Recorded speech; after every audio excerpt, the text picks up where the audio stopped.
Gold smuggling ಕೇಸ್ನಲ್ಲಿ ಬಂಧನಕ್ಕೆ ಒಳಪಟ್ಟಿರುವಂತಹ ನಟಿ ರನ್ಯಾ ರಾವ್ ಪ್ರಕರಣಕ್ಕೆ ಸಂಬಂಧಪಟ್ಟ ಹಾಗೆ ಒಂದು ಅಪ್ಡೇಟ್ ಬರ್ತಾ ಇದೆ. ನಟಿ ರನ್ಯಾ ರಾವ್ ಬೇಲ್ ಅರ್ಜಿಯ ವಿಚಾರಣೆಯನ್ನ ಆರಂಭ ಮಾಡಲಾಗಿದ್ದು, ನಾಳೆಗೆ ರನ್ಯಾ ಬೇಲ್ ಅರ್ಜಿ ಆದೇಶವನ್ನ ಕೋರ್ಟ್ ಕಾಯ್ದಿರಿಸಿದೆ. ರನ್ಯಾಗೆ ಬೇಲ್ ಕೊಡದಂತೆ ಡಿಆರ್ಐ ವಕೀಲರು ವಾದವನ್ನ ಮಾಡಿದ್ದಾರೆ. ಪ್ರಕರಣದ ವಿಚಾರಣೆ ಬಾಕಿ ಇದೆ, ಹಾಗಾಗಿ ಅವರನ್ನ ಕಸ್ಟಡಿಗೆ ಕೊಡಬೇಕು ಅಂತ ಕೂಡ ಈ ಸಂದರ್ಭದಲ್ಲಿ ಕೇಳಿದ್ದಾರೆ. 27 ಬಾರಿ ರನ್ಯಾ ದುಬೈಗೆ ಹೋಗಿ ಬಂದಿದ್ದಾರೆ. ಜೊತೆಗೆ ದೇಹಕ್ಕೆ ಅವರು ಚಿನ್ನವನ್ನು ಅಂಟಿಸಿಕೊಂಡಿದ್ರು, ಪ್ರೋಟೋಕಾಲ್ ದುರ್ಬಳಕೆ ಮಾಡಿಕೊಂಡಿದ್ದಾರೆ.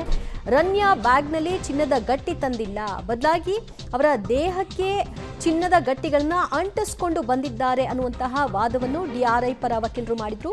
ಚಿನ್ನ ಸಾಗಿಸೋದು ಆಕೆಗೆ ಬಹಳ ಚೆನ್ನಾಗಿ ಗೊತ್ತಿದೆ, ಆಕೆಯ ವಿಚಾರಣೆ ಅವಶ್ಯಕತೆ ಇದೆ ಅಂತ ಡಿಆರ್ಐ ವಕೀಲರು ವಾದವನ್ನ ಮಾಡಿದ್ರು. ಡಿಆರ್ಐ ಪ್ರಕ್ರಿಯೆಯಲ್ಲಿಯೇ ಲೋಪ ಇದೆ ಅಂತ ರನ್ಯಾ ಪರ ವಕೀಲರು ಕೂಡ ವಾದವನ್ನ ಮಾಡಿದ್ದಾರೆ. ನಟಿ ರನ್ಯಾ ರಾವ್ ಬೇಲ್ ಅರ್ಜಿ ವಿಚಾರಣೆ ನಾಳೆಗೆ ಇದರ ತೀರ್ಪನ್ನ ಆದೇಶವನ್ನ ಕಾಯ್ದಿರಿಸಿದೆ ಕೋರ್ಟ್.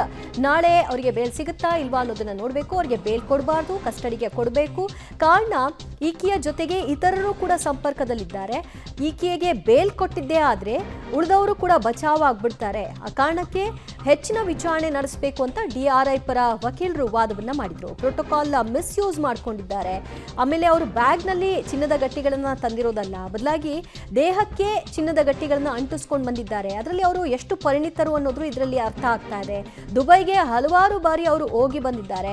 ಈ ಸಂದರ್ಭದಲ್ಲೆಲ್ಲ ಅವರು ಚಿನ್ನವನ್ನ ತೆಗೆದುಕೊಂಡು ಬಂದಿದ್ದಾರೆ ಅನ್ನುವಂತಹ ವಾದವನ್ನ ಮಾಡಿದ್ರು.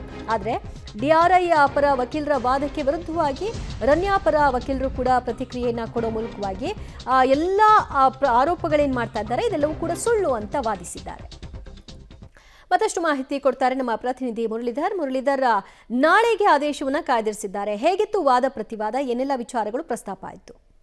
ಸರ್, ದಿವ್ಯಾ, ಏನಾದ್ರೆ ಈ ಪ್ರಕರಣಕ್ಕೆ ಸಂಬಂಧಪಟ್ಟಂತೆ ಇನ್ನೂ ಕೂಡ ವಿಚಾರಣೆಯನ್ನ ಮಾಡಬೇಕಾಗಿದೆ. ವಿಚಾರಣೆಯನ್ನ ಮಾಡಬೇಕಾಗಿರೋ ಹಿನ್ನೆಲೆಯಲ್ಲಿ ರನ್ಯಾರನ್ನ 3 ದಿನಗಳ ಕಾಲ ಪೊಲೀಸ್ ಕಸ್ಟಡಿಗೆ ಕೊಡಬೇಕು, ಡಿಆರ್ಐ ಕಸ್ಟಡಿಗೆ ಕೊಡಬೇಕು ಅಂತೇಳಿ ಒಂದು ಮನವಿಯನ್ನ ಮಾಡಿಕೊಂಡು ಅದಕ್ಕೆ ವಾದ ಪ್ರತಿವಾದವನ್ನ ಮಾಡಿರುವಂತದ್ದು. ಡಿಆರ್ಐನ ಪರ ವಕೀಲರಾದಂತ ಮಧುವರು ಆಕ್ಷೇಪಣೆಯನ್ನ ಎತ್ತಿರುವಂತದ್ದು. 27ಕ್ಕೂ ಹೆಚ್ಚು ಬಾರಿ ದುಬೈಗೆ ಆಕೆ ಟ್ರಾವೆಲ್ ಅನ್ನ ಮಾಡಿದರೆ, ಈ ರೀತಿ ಪ್ರತಿ ಬಾರಿಯೂ ಟ್ರಾವೆಲ್ ಅನ್ನ ಮಾಡೋ ಸಂದರ್ಭದಲ್ಲಿ ಪ್ರೋಟೋಕಾಲ್ ನ ದುರ್ಬಳಕೆಯನ್ನ ಮಾಡ್ಕೊಂಡಿರುವಂತದ್ದು. ಇದರಿಂದನೇ ನಮ್ಗೆ ಸಾಕಷ್ಟು ಅನುಮಾನಗಳು ಎದುರಾಗ್ತಾ ಇರುವಂತದ್ದು. ಆಕೆ ಪ್ರತಿ ಬಾರಿಯೂ ಕೂಡ ಹೋದಂತ ಸಂದರ್ಭದಲ್ಲಿ ಚಿನ್ನಾಭರಣವನ್ನ ತಂದಿರುವಂತ ಸಾಧ್ಯತೆಗಳಿದಾವೆ.